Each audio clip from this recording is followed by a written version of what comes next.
Martín, contemporáneamente con la idea, por lo menos en la cabeza de Alfonsín, de juzgar a las juntas militares y eventualmente a los generales de división si tenía poder suficiente, nació en él la idea también de promover investigaciones en contra de los jefes guerrilleros. Uno de ellos, creo que era el único que quedaba vivo del ERP, que era Gorriarán Merlo, y varios jefes de la organización Montoneros. ¿Fue algo que te sorprendió dentro de tu óptica y de la de ustedes en ese momento? ¿Era un acto lógico, equilibrado? ¿Cómo lo ves? ¿Cómo lo viste en ese momento? No me sorprendió en absoluto y no me sorprende ahora. Es exactamente lo que yo hubiera hecho en la postura de Alfonsín sobre los derechos humanos, en mi postura sobre los derechos humanos. El terrorismo de Estado viola los derechos humanos. El terrorismo de derecha viola los derechos humanos. El terrorismo de izquierda viola los derechos humanos. Desde un comienzo, esa concepción de los derechos humanos, que es la concepción liberal de los derechos humanos, es la que tenía Alfonsín. Y por eso, durante la época de Alfonsín, pudimos decir que estaban presos las juntas, que estaba preso Firmenich, que estaba preso Obregón Cano, que estaba preso López Rega, y esto es el verdadero sentido del respeto por los derechos humanos. ¿Tuviste intervención en la conformación de la Cámara Federal? Y si fue así, ¿qué criterios usaste? ¿Cuáles eran tus preocupaciones en ese momento? Salvo excepciones, el que suman en realidad. El resto de los jueces fueron propuestas por mí el presidente. El único que no fue propuesto por mí, porque no lo conocía, era Valer Garados. Pero al resto lo conocía, y las propuestas las hice yo, de modo que Gilavera, Lañán, Ledesma, todos ellos. Y la segunda parte, que por ahí es la más rica, es qué preocupaciones tenías, con qué criterios los elegiste, qué pasaba por tu cabeza en ese momento. Por mi cabeza en ese momento pasó lo que pasaba, y que lo he conversado con Martín también en esa época, con Martín Farrell, era el tema de que los jueces no entraran por la ventana. Eso quería decir que se nombrara juez a cualquiera con independencia de sus antecedentes. De modo que todos estos, incluyendo la Giladera, que había sido abogado de la Procuración, habían sido jueces o habían tenido el rango de juez en el Poder Judicial, y en ese momento, obviamente, el Poder Judicial comprendía a los fiscales también.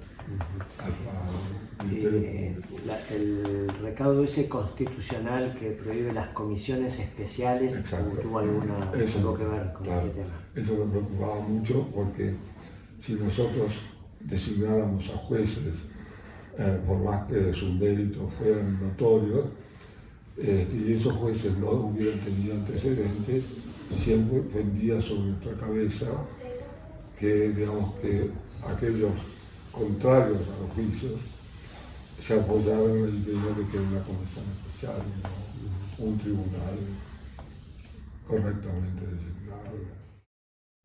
En el libro tuyo, que ha sido un deleite leer, vos incluís una mención, un párrafo que tuvo en su momento Julio Estracera. Y ahí Estracera puso, y vos lo volcaste en el libro: cuando quedé a cargo del proceso, sabía que teníamos que buscar las pruebas. Y me basé justamente en el nunca más. La base del juicio. Casi todos los casos los saqué del nunca más. Y traté de utilizar los que tenía más probados. Tenía trabajando a mis empleados por grupos. Unos se encargaban de la ESMA, otros de la Perla, otros de Campo de Mayo. Lo que hizo la CONADEP de ubicar los distintos centros clandestinos de detención fue de enorme utilidad. ¿Sentís el orgullo que te mereces por haber hecho toda esta tarea? ¿Cuál es tu reacción ante esto? A ver, mi reacción ante eso es la satisfacción de que se me cumpliera lo que para mí era una fuerte realidad, pero en la realidad parecía una fantasía. Cuando yo acepté que a Pablo lo habían matado, dije, ahora los voy a meter presos. Y la verdad que no había nada que indicara que yo iba a poder meter preso a nadie. Sin embargo, después me di cuenta que hice todo lo posible y las circunstancias se dieron así, como para terminar colaborando en ese juicio. Y eso a mí me da satisfacción. Horacio, en Semana Santa del 87 todos nos acordamos de la sublevación militar y cómo la Argentina pasó un momento de tremenda zozobra. Sí. Contanos cómo viviste vos eso y sobre todo si, como suele decirse, es verdad que la ley de obediencia debida fue producto de una negociación y algo que le habrían como arrancado a Alfonsín en su reunión con Rico. No, eso es mentira, pero lo más importante de Semana Santa es lo que queda de ella. Porque Semana Santa, por primera vez en la historia, gracias a una decisión del gobierno de no negociar, también gracias a la gente que va y ocupa todas las plazas de la República. Es decir, en Semana Santa la gente decidió ser dueña de su propio destino y no que fuera otro el dueño del destino. Y eso incluso a los mismos militares les debe haber servido como lección, ¿no? Absolutamente, absolutamente. Cuando en Semana Santa yo a la noche del sábado, al atardecer del sábado, Alfonsín me dice, anda y rendilos y que no corra sangre. Yo voy a Campo de Mayo, me siento con Rico, como estamos hablando ahora.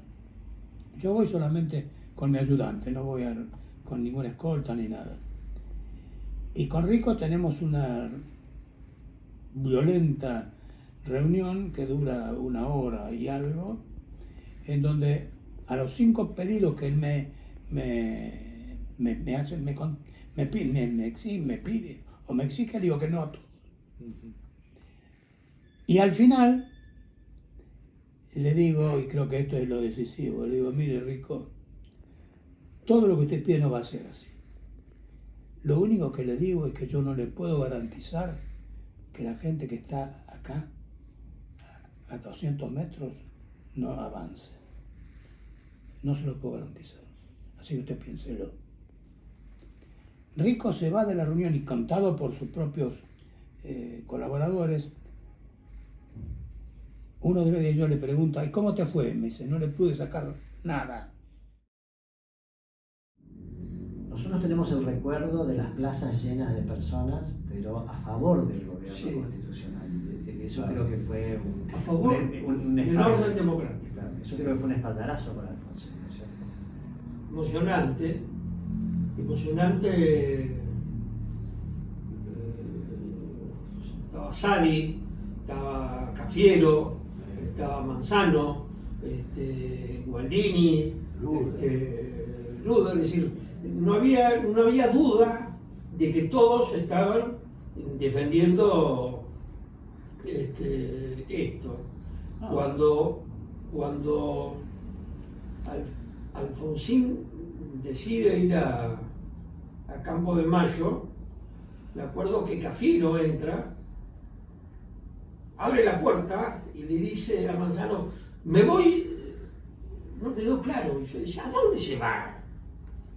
No, se estaba yendo a Campo de Mayo. La casa de gobierno se llenó de gente, hasta había dificultades para hacer reuniones, porque parecía que una asamblea ciudadana. El presidente abrió la puerta del despacho del presidente, estuvieron abiertas. Sí. Él tenía que buscar algunos lugares para juntarse, reunirse con alguien. Ese era el ambiente. Cuando él decide irse, primero lo dice en el balcón que voy a ir. La plaza estaba llena de gente. La plaza estaba llena de gente. Y lo decidió le dijo, solo. Espérenme acá. Estábamos todos, los supuestos genios, en el despacho de Becerra, estábamos todos hablando qué íbamos a hacer, qué teníamos que hacer. Y de golpe vimos pasar a alguien rápido caminando por el corredor y era Alfonsín. Y sentimos una plaza que hace...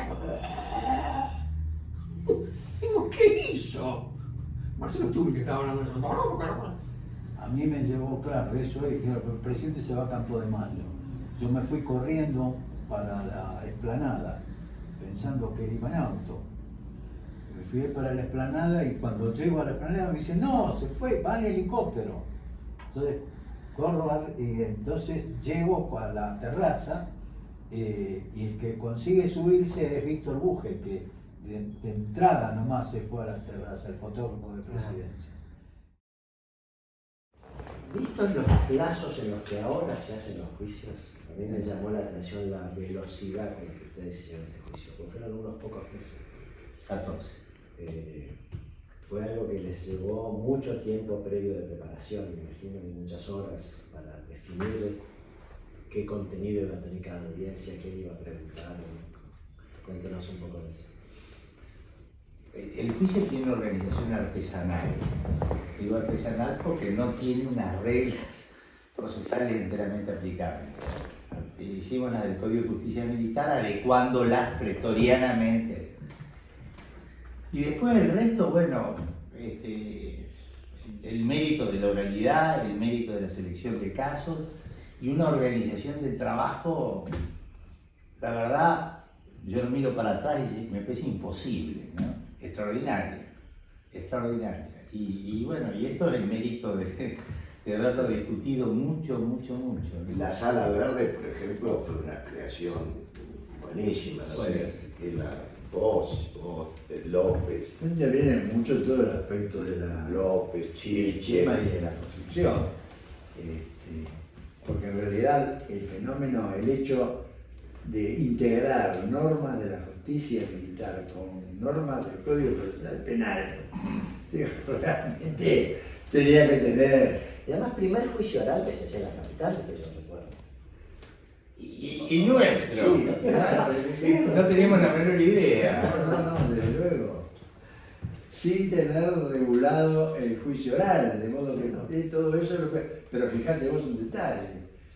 Tuvimos que el Código de Justicia Militar exige que antes de toda la sentencia se escriban las cuestiones de hecho. Tiene el sistema de las cuestiones de hecho para dejar señalado